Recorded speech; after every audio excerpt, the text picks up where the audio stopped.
What's up, everyone? Marc Lobliner, TigerFitness.com CEO, MTS Nutrition, as well as Exos trainer. You guys want to know I have over 15 years in the industry, kind of my thing. So I'm going to get into answering every question posted on my Facebook fan page. It's facebook.com/Marc Lobliner. The first post, the pinned post at the top, will be this Q&A. Number one will be from Michael Hero.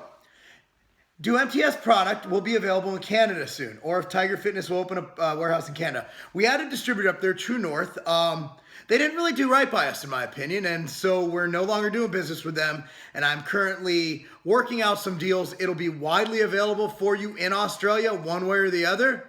Just trust me, stay tuned, give me about 4 to 8 weeks, and I'm on it, bro. I'm on it. Number two would be from Tori Van Riet. I love my shoulder days, but I'm lacking on rear delt size. What's a good shoulder routine that helps with rear delt growth? Well, Tori, rear delts are an issue for a lot of people. And what most people don't realize, when you train back, your rear delts are getting hit quite considerably. My question to you is, are you training back as much as you're training front? Meaning, is your back day equivalent to your chest day? So what I am saying is, what I like to do, here's my workout split, and the trainer that I have, the 4-day Exos hypertrophy trainer, the machine training, will be out in about probably 2 weeks. So we have upper push, lower push, off. Upper pull, lower pull, off, where everything's trained equally. What I recommend is equal training. However, if you're on a bro split and you train shoulders on their own days, if you have a weak point, emphasize it. Start out with rear delts. If you currently do 5 exercises for shoulders, 2 presses, a lateral, a front, and a back. Switch it up. Do 2 rears, a press, a lateral, and a front. If that's your again, that's not me designing your program, that's just an example. So for example, one thing is you get into the pec deck and you do the machine rear delt flies. Another one is bent over rear delt flies, which are great to do. So look those up. And face pulls, also great. Boom, right here. Anytime you have your arms up and you pull back, it's going to really emphasize your rear delts. So be sure to work on those. Also, nothing's wrong with back movements. Back movements, anytime you do this, your rear delt is getting targeted, but when you keep your elbows higher, that's when you get a better contraction for the rear delts. And for the record, I don't read these questions first. This is all off the top of my head. No research, so if I misspeak or if I'm incorrect, please feel free to correct me politely down below, and I could retract. And a lot of this is opinion. Does hormonal birth control affect fat gain and loss?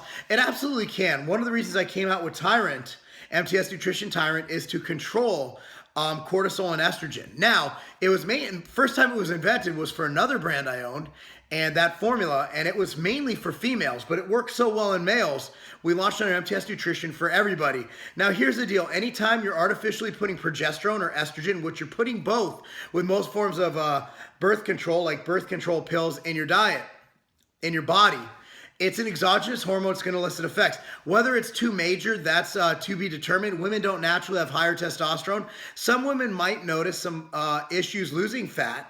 However, 99.99% of the time, that all can be overcome with proper diet and training. I've put a lot of people on a pro stage. I've won a lot of pro cards as a trainer.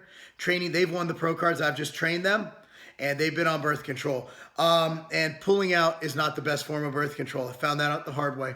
Anyway, that was from Christy Barrett Gaines, if that's your real name. The first question was, the shoulder question was from Tori Van Riet. Thank you. And Michael Hero was the other one. John Hughes said, should training alter in your 50s and later? I'm not on any TRT. Sort of. Just take into account you need more recovery. I think for most ages, for most age groups, I think 4 days a week is an optimal amount of weight training. Fill in the rest with cardio, regen, and other forms of activity. I think with 4 days a week, you allow your body 3 days to recover. And by incorporating regen, again, if you search Pillar Prep, Movement Prep, Lobliner on the YouTube search bar, you'll be able to find some really good pillar prep, movement prep, and also deep tissue massage. Just focus on recovery and nutrition. And obviously, if you're not on TRT, your hormones might be dipping. So again, just be cognizant of the fact that you're not 20 anymore, and it's going to take longer to recover. There's nothing wrong with that. So one comes from, so we had Christy Gaines and John Hughes. I have the best friggin' people on my page ever. From Nathan Ratley, I'm taking Insurgent with Clean Burn from Cage Muscle. It totals around the 4-gram mark in L-carnitine L-tartrate. Is that too much?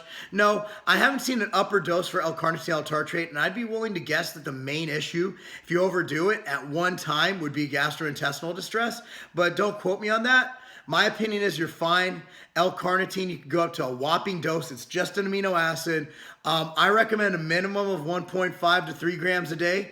Doubling or tripling that, I see no problem with that. So Nathan, don't trip. Another one from Nathan Ratley. Can you come to Adelaide when you hit Australian stores? We always do because Massive Joe's is headquartered in Adelaide, and we plan on being in Adelaide, and that's going to be in August. Dan Hawthorne, what is the ideal amount of protein per meal? At what grams have become a waste not utilized body? Well, Dan, you're assuming that a 120-pound female who doesn't weight train can assimilate the same amount of protein as a 240-pound male with 5% body fat who weight trains 6 days a week and only has 5% body fat. The answer is it's individual, and it also depends on when your last meal was, when your next meal is, and what your total protein needs for the day. This is why I recommend this. 1 gram per pound of body weight per day. So if you weigh 200 pounds, get in a 200 grams of protein. That's more than enough. I believe the studies at the beginning were 0.7 to 0.8.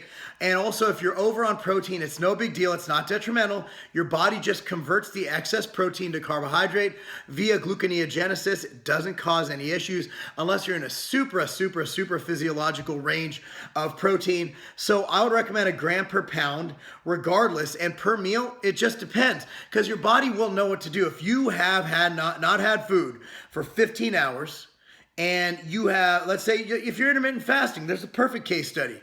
You know, like let's say you only get 6 hours a day to eat, and you weigh 200 pounds, that's 2 meals at 3 hours apart. You're gonna have to get 100 calories, 100 grams of protein per meal. So at the end of the day, there is no upper limit. All I recommend is hitting that gram per pound at the end of the day.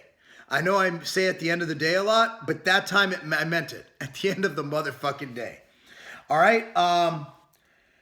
Okay, this one comes from Lindsay Richard Clark. When dieting smart in a deficit, how much weight loss equates to actual body fat versus water muscle loss? If that makes sense. Example, if I lose 3 to 5 pounds, how much is actually fat? Lindsay, it all depends. It depends on how much fat you have. It depends on how much lean mass you're losing. The answer is, Lindsay, I don't know. That's the answer. I don't think anybody truly knows, but when you're dieting, you have to realize when you drop fat, you have intramuscular fat too. Intramuscular hydration. So as you have issues, so that's why I recommend for intramuscular hydration, always supplement with creatine up till and during the day of the show if you're competing. So I always recommend that because it helps with cellular hydration. I love taurine for that.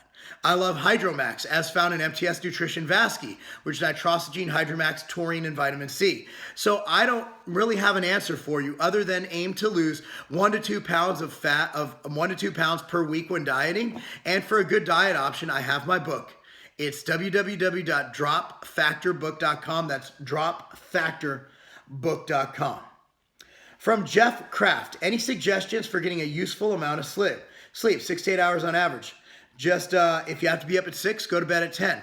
About 20 to 30 minutes before bed, make sure you have all artificial light other than maybe a light bulb on.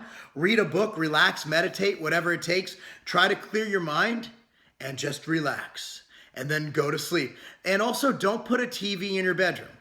It's one thing I learned from a psychology professor in college. She said the bedroom's only for 2 things: sleeping,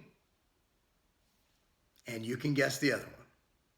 What I believe she meant is fucking. The bedroom is meant for sleeping and fucking. Don't watch TV in it. Let's go for one more. From Victor Ornelas. Do you determine fat intake based on percentage of calories or based on body weight? For example, 20% of calories from fat or 0.4 per pound of body weight. I like 0.5 grams, 0.5 grams of fat per pound of body weight.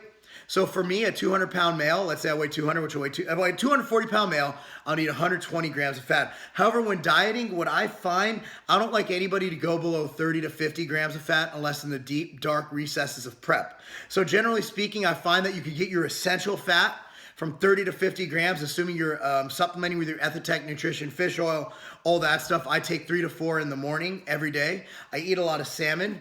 But generally speaking, 20% of calories from fat is not a bad way to go. So if you get 2,000 calories, that means that 20% of those, if you get 1,000 calories, that means that 200 of those calories come from fat. That's a fine ratio, whether it's 0.5 grams per pound of body weight, 20% of calories, of your total calories being from fat, or whether you're, and then you got to get funky, because if you're prepping, you're going to be below that anyway.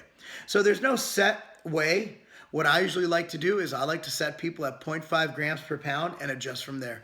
I'm Marc Lobliner, tigerfitness.com. Stay tuned for more of these. Subscribe to this channel, share this bitch, and, well, you know, buy everything I make, from MTS Nutrition to all that good stuff, because I got bills to pay, and that's not a game. So I'm looking at my email this morning. I get a mass email from one of the other sites that sell supplements that you're just a number to, right? They were bragging that one supplement line was free shipping. Bro, if you order over $99 in product in the continental US, any day of the week, free shipping anywhere in the US, at continental USA. Free shipping on orders over $99 at tigerfitness.com. Why even look at the other guys? And also, we ship from Vegas and Ohio. Most places in the US are a 1 to 2 day ship, and that's not a game.